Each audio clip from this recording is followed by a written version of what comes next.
We now have Teslyn Barkman, who's the first of the candidates for camp. We're doing it alphabetically.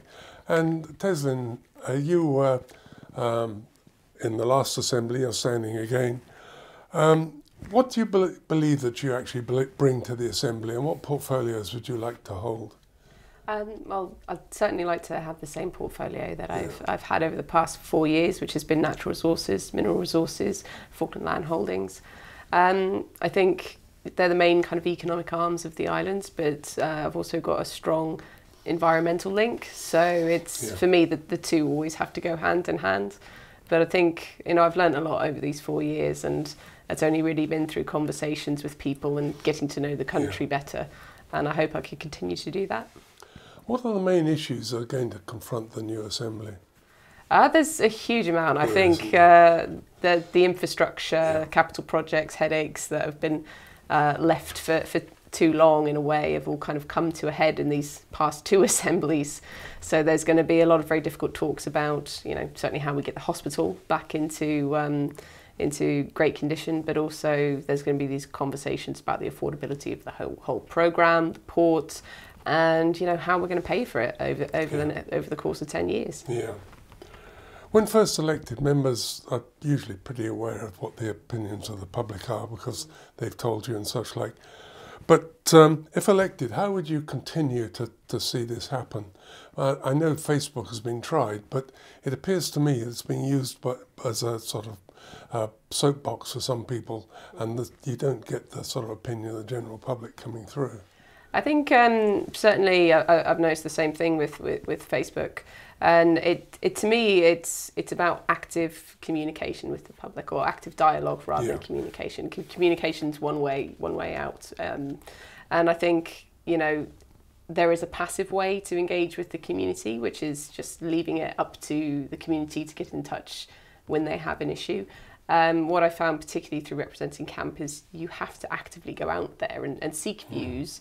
And if you know that there is a subject coming up for which people have lived or experienced different periods in time where, it's say for example, education, and they've got different experiences of the system, you have to actively go out and find those views. Otherwise, you only listen to a few people. A large number of essential capital projects, infrastructure projects, are sort of being scheduled or even started, such as the port, the power station, Tussock House, the list goes on. How do you have any thoughts about how these projects should be funded? How they should be funded? Well, certainly we need to take a responsible long-term look. We shouldn't be looking to make any kind of short-term or knee-jerk reactions to try and plug a funding deficit. I know the conversation about whether we should incur a national debt to be able to afford some of our infrastructure programmes is quite current, and while it is probably certainly a very scary prospect for a country that's never really dealt with the issue before, we have got a healthy and resilient economy. It just can't afford the infrastructure plan that currently it faces. So if we can have a very frank conversation led by the Financial Secretary and his team to explain how this isn't really as terrifying as it needs to be, or in fact what the other options are, where the risks are, so that the public are fully aware. Because whatever happens is coming out of the taxpayer one way or the other. Yeah, that's right, absolutely. If we go over to camp now, support for camp education is one issue which came up at Farmers Week as a matter of concern. How do we deal with this? I've been trying to raise and champion for a camp education policy for kind of a number of years.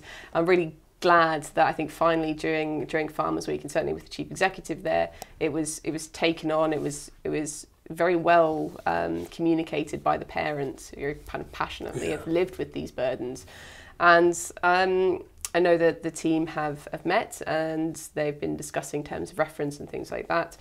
I'd be really keen to see some solid outcomes. I don't think we can really let it just become a flexible situation depending on where or what the whim is of the time. There are all these issues such as communications and infrastructure builds for schools and maintenance, and roads and technology, and they're all kind of on the periphery of core education. Yes. They need to be flushed out, and there needs to be some ownership taking over it, because it's kind of unfair to lay it all on the education department's floor, but it's also unfair to lay it on parents.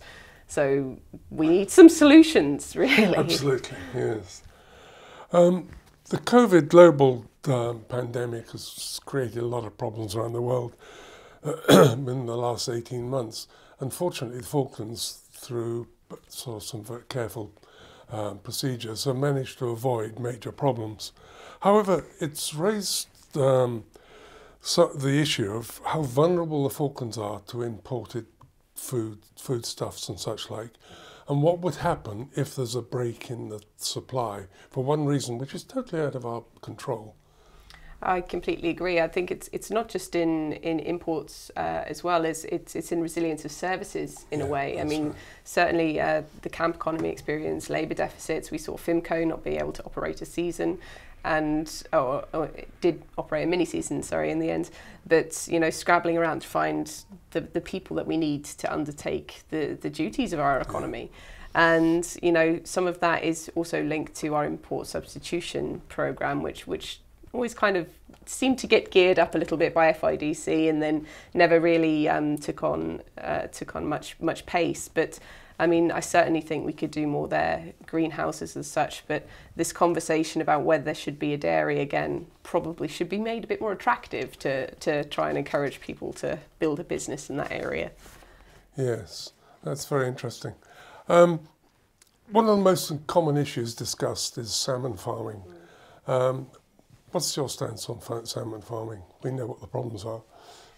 So certainly back in 2019 when we approved that paper, it was this frank admission that we don't know how to deal with large-scale aquaculture. No. We have no expertise. And in fact, we have legislation, laws that allow it to happen. And even though we were only operating at a very small scale with a small trout farm, there are a lot of different questions there that need to be asked. I mean, large-scale aquaculture generally, is that appropriate for the Falkland Islands? That's where the environmental damage is said to be. Yeah. But then there's this other question about invasives in our habitat as well.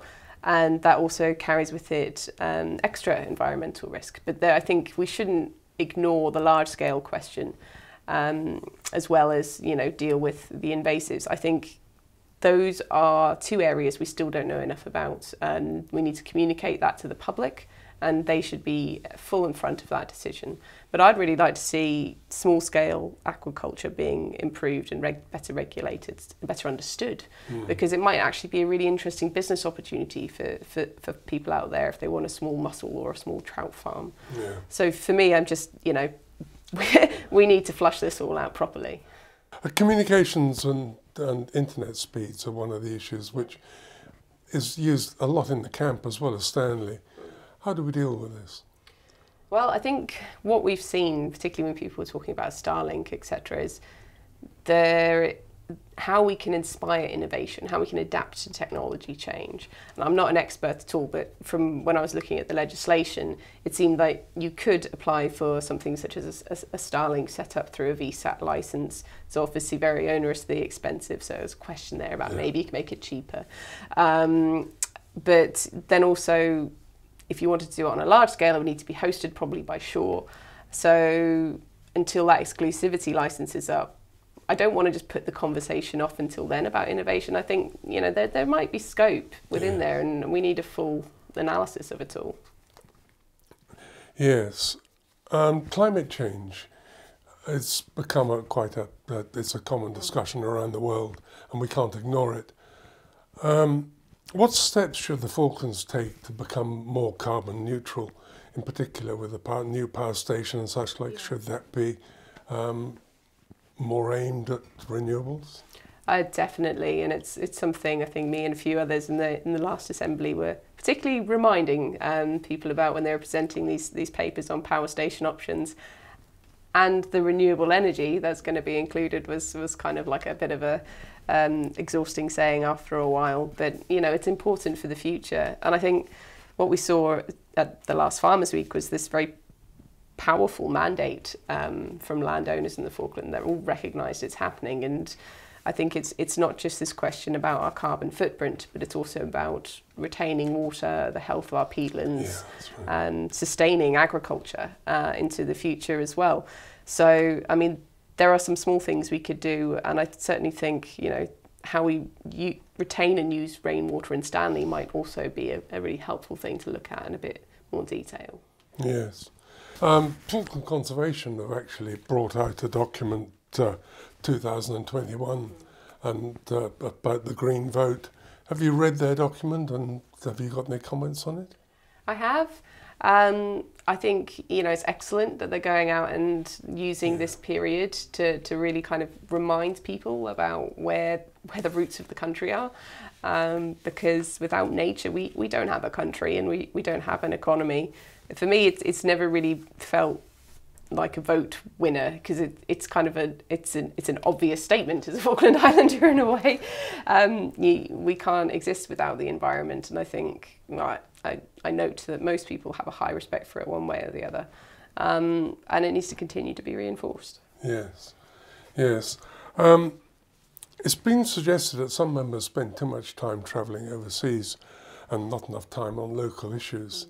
What's yours? Do you have any comment on this? If elected, would you be willing to continue? Because I know you've already done it. Well, there wasn't as much travelling in the past 2 years of this assembly. But I don't see that one should detract away from the other with technology in these days. So, for instance, while myself and Emily Pollard were briefly, me and Mark were briefly away doing the chief executive interviews a couple of years ago, you know, we were still dealing with local issues around COVID while we were in the UK. I mean, we had extra time. I don't know, my colleagues over the last 4 years, most have tried to do some kind of adaptive working. But it's important we tell our story. We need to go out there and communicate it with kind of passion and heart, that it's not just some kind of stale old colony. We're certainly not that, and we need to be able to communicate that to the world, because they don't understand us in the way that we do. So I think you can do both, and you should certainly never forget your responsibilities to your country. I think that's priority number one, and the overseas, the nice to haves, those are the extra. I mean, we're politicians. That's it. I'm afraid our time is up, but thank you very much indeed. Thank you.